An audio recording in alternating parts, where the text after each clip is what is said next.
Cure అవుతుంది. ఎందుకు మరి ట్రీట్మెంట్ చేస్తాను. ట్రీట్మెంట్ చేయాలి. ఎంత అవుతుంది నాకు? చాలా మా అన్నీ పెట్టి స్కూల్ పోవాలని ఉందా? చెప్పాడు. ఇట్లా మరి ఇప్పుడు మీరిద్దరు జాబ్కి వెళ్తారా? నేను ప్లంబింగ్ చేస్తాను. ఆమెకి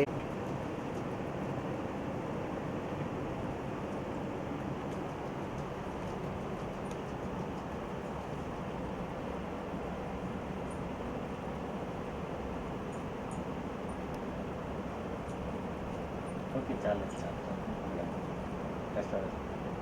ఇట్లా ముట్టుకోలేమన్నా అసలు. సెకండ్ ఇస్తావు కదా, ఇట్లా కూడా ఊరుకోలేదు. ఇట్లా ముట్టుకుంటే గట్టిగా వద్దితే కథ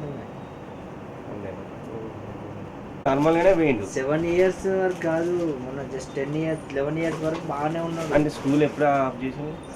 ఈ 6th నుంచి బంద్ అయిపోయింది. కాలు అయితే ఎప్పుడు ఇదైందో అప్పటి నుంచి బంద్ అయిపోయింది. ఇప్పుడు ఈ కాలు ఈ బోన్ ఉంది కదా, దీన్ని కొంచెం ఇట్లా ప్రెస్ చేసినా కానీ ఇరిగిపోతుంది. ఇప్పుడు హ్యాండ్స్ ఉన్నాయి కదా మనకి, ఇట్లా లేస్తాయి కదా బాబు.